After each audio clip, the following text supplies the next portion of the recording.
आदिवासी साला बोका सुदा कहाँ से आया है तुम जैसा आदिवासी।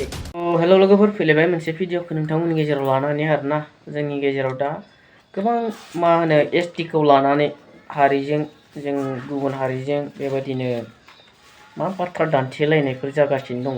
नंगौ जों बाथ्राखौ दान्थेलायनांगोन, बाथ्राफोरखौ बुंनांगोन आरोना, नाथाय बिनि गेजेरावनो गावनि खुगा सालायखौ एसे हमथानानै बाथ्राफोरखौ बुङो आरोना। नों गुबुन हारियानो जा बा गावनि हारिनि मानसियानो जा ना, नोङो मा खालामनांगोन, नोंनि बाथ्राखौ मा बुंब्ला नों बिसोरखौ मोनथिहोनो हागोन बे बाथ्राखौ आरोना, बिसोरनि गोसोआव सानहोनो गोनां जानो हागोन बे बाथ्राखौ साननानै बुं। नाथाय नोंहा खुगा दङ होननानै सोरनिबा अंगखौ लानानै गाज्रि गाज्रि राव बाथ्राफोरखौ लानानै सोंखारिनाय बेफोरबायदिनिफ्राय गोजानाव थानाया एसे मोजां आरोना दिनैनि दिनावहाय। मानो होनबा गासैहाबो मोनसे साननो हानाय गोहो दं, मान सनमाननि खोथा बाथ्रा दं ना। नों गुबुनखौ गाज्रि गाज्रि रावजों रायनाय सोंखारिनाय माने नों गावनो गाज्रि बेखौ दिन्थिनानै लानाय जायो आरोना। नंगौना नङा रायजोफोर? दिन्थिना लानाय जायोना जाया? दिनै नों सोरखौबा गाज्रि रायगोन ना, नोंनि गोसोआनो गाज्रिखायनोथ' नोंनि गोसोनिफ्राय बेबायदि खुगानिफ्राय गाज्रि राव ओंखारदों, बेबायदि जाहैयो आरोना। बेबादिनो जोंनि बर' आइजो सासे जायानोखि आदिबासिफोरखौ लानानै गाज्रि गाज्रि बाथ्राफोरखौ बुंदोंमोन, बिनि सायाव वेस्ट बेंगलनि आदिबासिफ्रा दिनै एफआइआर होदों आरोना बिनि सायाव। स' सोर बे आइजोआ नोंथांमोना नायनानै लादो एसे। नोंथांमोना ससे भिडिअ क्लिप होनानै होनो, जाय आइजोनि खुगानि रावफ्रा ओरैबादि खोनासंथावै ना, बेफोरबादिनिफ्राय गोजानाव था आरो। बिदिब्ला नोंथांमोना भिडिअ क्लिपखौ नायलांदो बे समाव। सोशल मीडिया में काफी तेज से वायरल होलक एक वीडियो।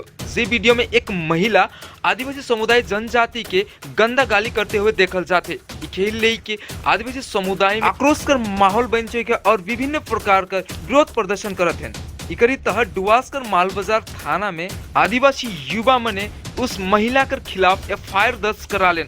साथ ही उस महिला कर खिलाफ कड़ी से कड़ी कार्रवाई करे कर मांग करत हैं। साथ ही सोशल मीडिया में वायरल वो वीडियो का कहते उके भी रौरे मन के समक्ष रखब और आदिवासी समुदाय जनजाति का कहते उके भी रौरे के समक्ष रखब। आदिवासी साला बोका सुदा कहाँ से आया है तुम जैसा आदिवासी। अभी ट्राइबल हुआ भी नहीं है, अभी सक्सेस भी नहीं हुआ है, इंसान को तोड़ तर करेंगे। हाँ, अभी कुछ भी नहीं हुआ है। बोरों का खून है ना बहुत ज्यादा गर्म होता है। जेंट्स आदमी नहीं है, अभी औरत लोग भी निकलने के लिए तैयार हो गया है। हम भी जाएंगे भाई। तो आप लोग का जैसा बदतमीज लोग इतना भिखारी टाइप के हमारा जाति में, हमारा जात में घर में आके तुम दिन हजरा काम करती है, साई पट्टी का काम करते हैं। साला आदिवासी ज्यादा नोटंकी करेंगे ना, आप लोग हमारा देश में आके नोटिस में आके इतना ट्राइबल ट्राइबल ट्राइबल है। ट्राइबल का मतलब क्या समझते हैं आप लोग? ट्राइबल का मतलब क्या समझते हैं आप लोग? आप लोग जैसा आदिवासी की वजह से है ना। सबसे पहले तो समझता हमारे आसाम, झारखंड, पूरा ऑल ओवर इंडिया कर जितना भी हमारे आदिवासी समुदाय मना है, जे कि आदिवासी जनजाति जे कि मूल निवासी हैं, सो सबके हमारे मने से हार्दिक जोहार जनेला। और आज आवेदकर थाना कर मेन विषय यह है कि बीते कुछ दिन से हमारे मन देखे लेकिन पाओ थी कि सोशल मीडिया प्लेटफॉर्म जैसे कि फेसबुक, इंस्टाग्राम, इस प्लेटफॉर्म में एक आदर्श समुदाय कर एक औरत है के जो कि आसाम का रखे से को आदिवासी कम्युनिटी के इनडायरेक्टली इंडिकेट करके जाइत कर नाम ले के हमारे जो टोटम है उराव मुंडा समाज जो हमें के टोटम है से मन के ले के हमारे मन के गाली दे रहा सकर वजह से हमारे मन उकर विरोध कर ली। हमारी वेस्ट बंगाल से मालबाजार एरिया से हमरे उकर विरोध कर ली, पुतला जला ली भी। और आज वह विरोध कर जो हमारे कर्मसूची है के से कर्मसूची के आज हम थाना तक आली और थाना तक आई के हमरे मने उस जो लेडीज है के से लेडीज कर विरोध हमरे मन आज थाना में अपन जो एफआईआर दर्ज कर ली। और हमरे मने ये बात कहे चाहिए आज जे ई मन इतना साहस कहाँ से पावे ना आदिवासी के जे गाली देवे ना।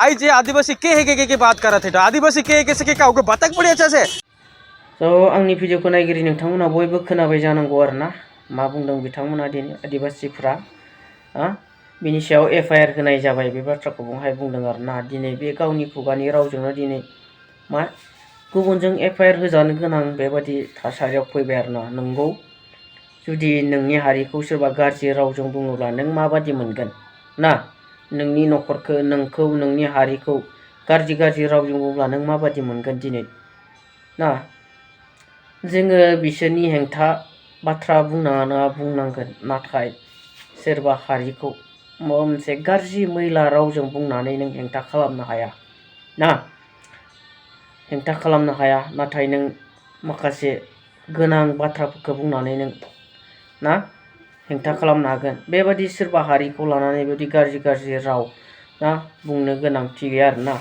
दिनै नों हारिखौ बुंदों नाथाय सोरबाया नोंखौ लानानै नोंनि फारसे गाज्रि बाथ्रा बुंबा नों माबादि मोनगोन नोंनि हारिखौ ना सोरबा बे आदिबासियानो गाज्रि गाज्रि मैला मैला रावजों बुङोब्ला ना सोंखारियोब्ला नों माबादि मोनगोन दिनै गुबुन हारिखौ नों बेबादि बुंनानै स' जेसेबांखिनि जोंनि भिडिअ बानायग्राफोर दं बा ST बिनायनि सायाव कन्टेन्ट लाबोगासिनो दं नोंथांमोना एसे साबधान जादो आरोना नङाब्ला दिनै हारिजों हारि बिदि दाङाबाजियाव गोग्लैलायनोबो हागौ ना सोरनिबा खुगानि रावजोंनो थ' आं भिडिअखौ गोलाव खालामनो सानाखै लोगोफोर एसेयावनो दोनथ'नाय जाबाय आरोना सोरबा चेनेलाव गोदान फैदोंब्ला साबस्क्राइब खालामना होगोन नोंथांमोना थ' एसेयावनो दोनथ'बाय लोगोफोर भिडिअखौ बाय